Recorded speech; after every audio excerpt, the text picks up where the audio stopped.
DMK party, वो उनकी खासम खास वो कह रही है सनातन को गालियां देने पर अब उतारू है। कहती है ये सनातन तो डेंगू है, मलेरिया है। और जो लोग सनातन के विनाश की बात करते हैं उन्हें इंडी अगाड़ी के लोग महाराष्ट्र बुलाकर उनका सम्मान करते हैं। ये दृश्य देख करके मुझे तो सोचता हूं बाला साहब के पर कितनी बीती होगी, बाला साहब ठाकरे के मन पर कितनी चोट पहुंची होगी। ऐसे लोग हैं ये।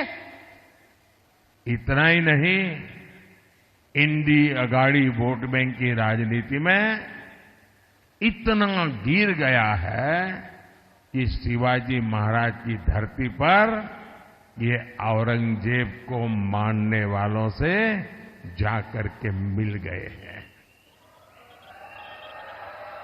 नकली शिवसेना इन सब एजेंडों में इन लोगों के साथ कंधे से कंधा मिलाकर चल रही है।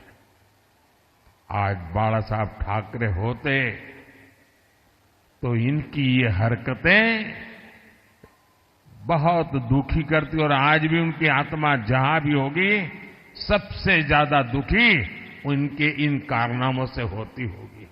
हाथ हिलाते हुए प्राइम मिनिस्टर मोदी और सीएम योगी आदित्यनाथ के जो अभी रोड शो में दोनों जा रहे हैं, उनका अभिवादन करते हुए जो ये नजारा आप देख रहे हैं, दुनिया के शायद किसी देश में इस तरह का नजारा आपको नहीं लगा होगा।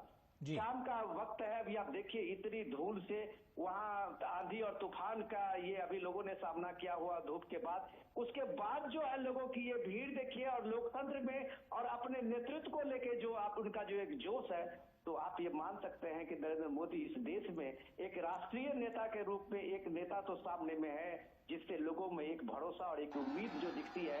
तो यही भरोसा और उम्मीद जो जोग दर जोग लोगों को आप सड़क के दोनों किनारे हुए चलते हुए देखते हैं, तो ये लगता है कि इस देश की लोकतंत्र की जड़ें बहुत गहरी है। और जब प्राइम मिनिस्टर मोदी जब लोगों से हाथ अभिवादन करते हुए उनका अभिवादन लेते भी हुए देखते हैं, तो लगता है इस देश में एक नेतृत्व ने सचमुच में लोगों के बीच अपनी खासी जगह बनाई है।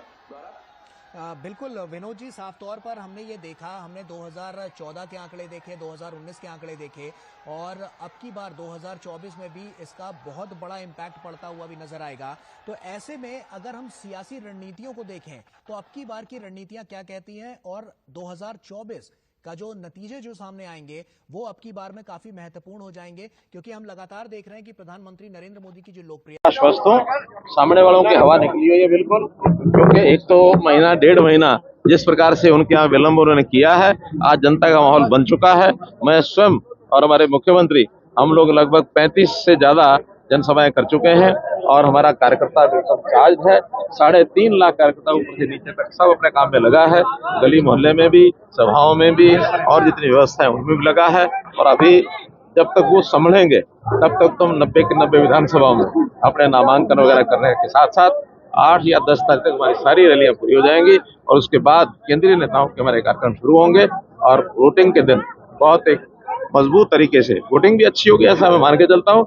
और उस वोटिंग अच्छी होने के बाद भारतीय जनता पार्टी पिछले सब रिकॉर्ड तोड़ेगी, 10 की 10 सीटें। आचार संहिता की सर 2 नोटिस आए हुए हैं देश के प्रधानमंत्री राहुल गांधी। देखिए, अब ये आचार संहिता का क्या नोटिस है मुझे उसकी जानकारी नहीं है, और जो कुछ विषय होगा हमारे जो चुनाव का व्यवस्था देखने वाले लोग हैं वो उसके बारे में, उस नोटिस के बारे में सबसे बड़ी घोषणा की है कि मेट्रो नहीं आएगी, दोबारा चुनाव लड़ेंगे। ऐसा है? नहीं, वैसे भी उस मेट्रो के बारे में नहीं, रेलवे लाइन के बारे में निश्चित हो चुका, वो हो गया। मेट्रो की हमारी डिमांड गई हुई है, क्योंकि जिस संगठन ने तय करना है उनकी एक डीपीआर बनेगी, वहाँ का जो लोड है यात्रियों का उसका आंकलन करते हैं। आखिर रेलवे प्राइवेट एक संस्था है, प्राइवेट तो नहीं कह सकता, एक ऑटोनोमस संस्था, वो नफे घाटे का हिसाब लगाती है। अगर चूंकि जिस प्रकार का यहाँ एक इंडस्ट्रियल बेल्ट बढ़ रही है, जिस प्रकार से लोगों का दिल्ली से आना जाना बढ़ रहा है, मुझे लगता है कुछ वर्षों के अंदर ये फिजिबिलिटी बन जाएगी और निश्चित रूप से मेट्रो तो वहीं चलती है जहाँ सवारियां उनको मिलती हैं, इसलिए मेट्रो बादली तक तो आएगी ही, बादली से आगे झज्जर का जैसे ही उनको लोड मिलेगा जरूर आएगी। मुख्यमंत्री मेरे पति अरविंद केजरीवाल को इन्होंने महीने भर से से जबरदस्ती जेल में डाल दिया। अभी तक किसी कोर्ट ने इनको दोषी नहीं कहा। कह रहे जांच चल रही है। अगर जांच 10 साल चलेगी तो क्या 10 साल जेल में रखेंगे?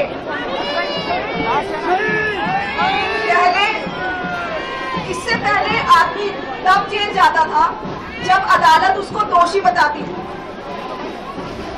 अभी इन्होंने एक नया सिस्टम निकाला है। कहते हैं जब तक जांच चलेगी, जब तक मुकदमा चलेगा, जेल में रखेंगे। ये तो सरासर गुंडागर्दी है, तानाशाही है इनकी।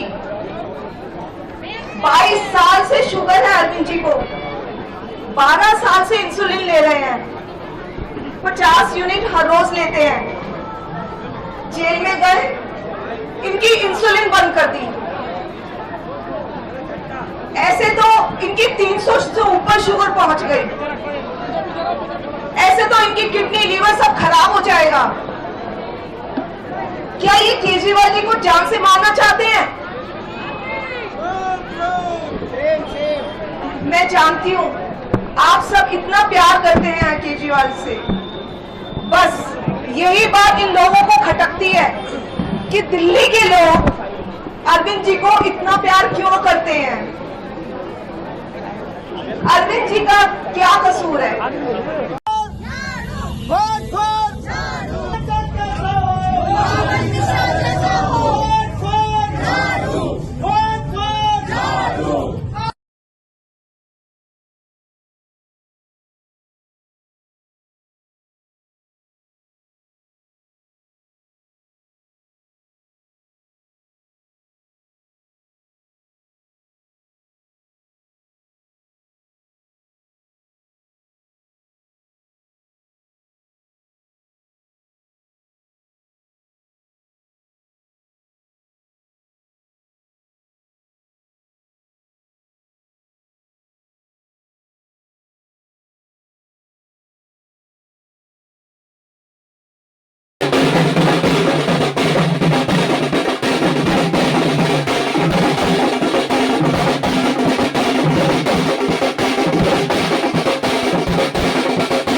राम जी की जय जयकार कर ली, कोविड की जानकारी आ गई। अब तो आपने मथुरा वाले बुला रहे हैं, बोलो कृष्ण कन्हैया लाल की, बुला रहे कि नहीं बुला रहे हैं? अरे भगवान 17 लाख साल पहले राम रूप में आए, 5000 साल बाद कृष्ण भगवान के रूप में आए, और वो तो आए धर्म की स्थापना के लिए, आए कि नहीं आए? तो दुनिया में भारत का मान बढ़ाने के लिए, सम्मान बढ़ाने के लिए, सनातन संस्कृति की जय जयकार करने के लिए। आप बताओ ये क्या बोलते हैं उसको, इतना गंदा शब्द बोलते हैं, मेरे को तो खराब आते बोलने में। सनातन संस्कृति को इनके घमंडिया गठबंधन वाले मलेरिया के मच्छर बताते, कोविड के मच्छर बताते, कीटाणु बताते। ये सनातन वाले कीटाणु है क्या? आप में से कोई इस भाव को पसंद करेगा क्या? हमको गाली भी दोगे और हमसे वोट लोगे, कितना दुर्भाग्य की बात है। मुझे और आज आपके लिए महंगाई से कोई भी राहत नहीं है। 1100-1200 तक एक गैस के सिलेंडर के लिए आप दे रही थी। चुनाव आया, जैसे ही चुनाव आने लगा, मोदी जी ने अचानक कह दिया कि अब 400 रुपए का है। कभी आपने सोचा कि इतने सालों से इतनी महंगाई झेल रही हैं, 1100-1200 का सिलेंडर खरीद रही हैं, और चुनाव आते ही इन्होंने कम कर दिया। चुनाव से पहले कम क्यों नहीं किया? इतने समय से कम क्यों नहीं किया? कभी आपने अपने आप से पूछा है कि सारा बोझ उठाती हैं, लेकिन आपकी राहत के लिए सिर्फ एक 5 किलो का राशन का बोरा दिया है? कभी आपको नौकरियां, आपको रोजगार की उम्मीद नहीं हो सकती, आपको अपने पैरों पे खड़े होने की उम्मीद नहीं होती, आपके लिए कुछ, अपने लिए कुछ भी सरकार की तरफ से नहीं मिलता। सबसे पहले ये साधारण चुनाव नहीं है, क्योंकि इस चुनाव में पहली बार, आजादी के बाद पहली बार एक ऐसी पार्टी है जो संविधान को खत्म करना चाहती है। उनका लक्ष्य सिर्फ चुनाव जीतने का नहीं है, उनका लक्ष्य हिंदुस्तान के कॉन्स्टिट्यूशन को, हमारे संविधान को खत्म करने का है। और हमारा लक्ष्य, कांग्रेस पार्टी का लक्ष्य, इंडिया अलायंस का लक्ष्य संविधान को बचाने का है और लोकतंत्र को बचाने का है। भाइयों और बहनों, इस देश में जो भी गरीबों को मिला है, जो भी प्रगति हुई है, पिछड़ों को, दलितों को, आदिवासियों को, जो भी गरीब लोगों को मिला है, वो संविधान के कारण मिला है। उसका वही कारण है। अगर ये लोग संविधान को खत्म कर देंगे तो हिंदुस्तान में गरीबों के लिए, किसानों के लिए, मजदूरों के लिए कुछ नहीं बचेगा।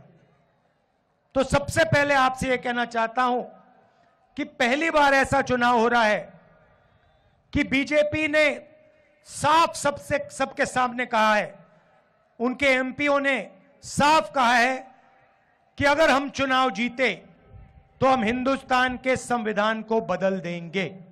और मैं आपसे कह रहा हूं, उनसे कह रहा हूं, ऐसी कोई शक्ति नहीं है दुनिया में जो हिंदुस्तान के संविधान को बदल सके। अब देखिए, पिछले 10 साल नरेंद्र मोदी ने 22 लोगों को, सिर्फ 22-25 लोगों को लाखों करोड़ रुपए दिए हैं। 16 लाख करोड़ रुपए नरेंद्र मोदी जी ने हिंदुस्तान के सबसे अमीर 25 लोगों को दिए हैं कर्जा माफ करके। 16 लाख करोड़ रुपए कितने होते हैं मैं आपको बता देता हूं। जितना पैसा मनरेगा को 24 साल चलाने के लिए लगता है, या जैसे हमने कर्जा माफ किया था किसानों का यूपीए ने, तो अगर आप वैसे अगर 24 बार कर्जा माफ करो किसानों का, उतना पैसा नरेंद्र मोदी ने 22-25 लोगों को दिया है।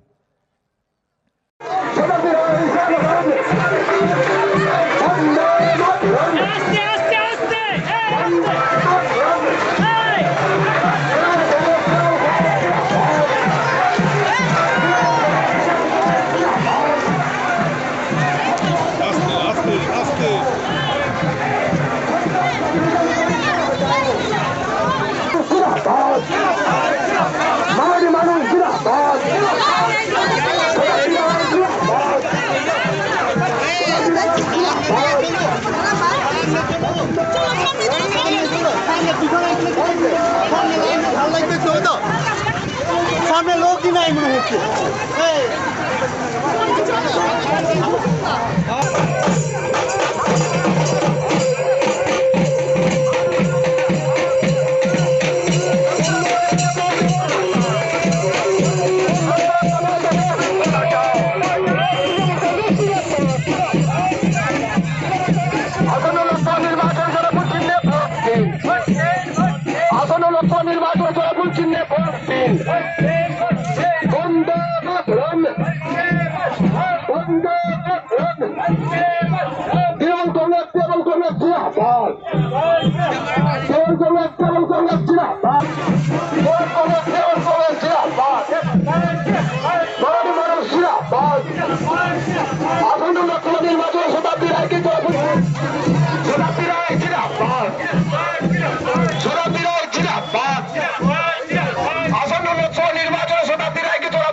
ওরা উনি বলছেন যে ট্যাঙ্কের টাকা দিচ্ছিল রাতের অন্ধকারে টাকা ফেরত নিয়ে গেছে। এটা তো হয় না, এটা তো ব্যাংক টু ব্যাংক ট্রান্সফার হয়, এটা কি আর ক্যাশ টাকা ফেরত নিয়ে যাওয়া? সেজন্য আমি বললাম আপনি ভুল কথা কেন বলছেন। তো উনি এসছেন, বলছেন না আমি ওটা মানে করতে চাই না, আমি কি বলেছি বলছে। আমি ওর সাথে কথা বলবো, এটা আপনার জন্য নয়, ঠিক আছে? আপনারা দেখানোর জন্য তো আপনারা বিশাল করবেন, কিন্তু আমি ওনার সাথে কথা বলছি, উনি এসছেন আমার কাছে। বারবার অনুরোধ করছি মাথার টুপিগুলো খুলে নিন। হ্যালিপ্যাডের ধারে যারা আছেন তাদেরকে বারবার অনুরোধ করছি। কি করতো আমারও তো দেখার ইচ্ছে ছিল, যেটা চাইছিলাম যে হোক, কিন্তু তার জন্য আমার নির্বাচনের কোনো তফাৎ নেই, আমার জেতার কোনো তফাৎ নেই। কিন্তু আমি বারবার বলেছি যে আমার খারাপ লেগেছে, নমিনেশন অবধি পৌঁছে একটা মানুষ যদি সেমিফাইনালে গিয়ে ফাইনালে আটকায়, সেরকম একটা খারাপ লাগা হয়েছে। কিন্তু এটা অদ্ভুত আমাকে হয়েছে কিনা কারোর ক্ষেত্রে আমার জানা নেই, এবং মানে লগ্নভ্রষ্ট হয়ে যাওয়ার মতো, বিয়ের পাত্র এসে বসা বন্ধুর সঙ্গে বিয়ে হয়ে গেল, সেরকম হয়ে গেছে ব্যাপারটা। অদ্ভুত কাণ্ড ছিল, দুঃখের। মানে লড়াইটা একই থাকবে বিজেপির সাথে? হ্যাঁ, আগেও আমি বলেছি, প্রত্যেক দিন বলেছি তোমাদেরকে, তোমাদের পুরোনো রেকর্ডিংগুলো বার করে নিও, এবং 4 তারিখ অবধি আমি যা এক কথা বলছি, একই কথা বলে যাচ্ছি, আমি জিতবো, একই কথা বলে যাচ্ছি, কোনো ফারাক পড়বে না, ওনার উপস্থিতি অনুপস্থিতি কিচ্ছু আমার তফাৎ হবে না, সেটা আমি বারবার বলছি, ও 4 তারিখ মিলিয়ে নিও, আমি এটা বলে চাচ্ছি। প্রার্থী বদলে মার্জিনটা কি বাড়বে মনে করছেন? বাড়লে বুঝবো, আমাদের একটা তো গেসিং আছে, আমাদের কি আছে গেছে সেটা বলবো না, কিন্তু আমাদের একটা তো আমাদের এখন কী হতে পারে, তার ওপরে যেটা হবে সেটা হয়তো বা এই ডিস্টারবেন্সে কী হবে সেটা আমরা ফিল করবো, কিন্তু আদারওয়াইজ এমনিতে এবারে হ্যাঁ। দিদি, আপনি কি মনে করছেন জিতেই গেছেন একবারে? হ্যাঁ, দেবাশিস চলে যাওয়ার পর কি জিতে গেছেন মনে করছেন? আগে বলেছিলাম জিতে গেছি, আসার আগে বলেছিলাম, এসেছিল যে কদিনের গেস্ট হিসেবে সে কদিনও বলেছিলাম, চলে যাওয়ার পরেও বলছি। চলে যাওয়ার পরে কেন বলবো? চলে আগে বলিনি, থাকার সময় বলিনি, 5 বছর ধরে বলিনি, তাহলে সেটা আমার কাছে এই নয়। ঠিক আছে। Since yesterday, there is a controversy going on after your statement regarding to PM Modi to read the Congress manifesto. Assam CM has offered you to join BJP. So what is your reaction to it? I have spoken to Modi, not your CM, because I am a leader of opposition in Rajya Sabha. I was also in Lok Sabha. So I have little bit competency in parliamentary affairs. So who is my opponent in parliament?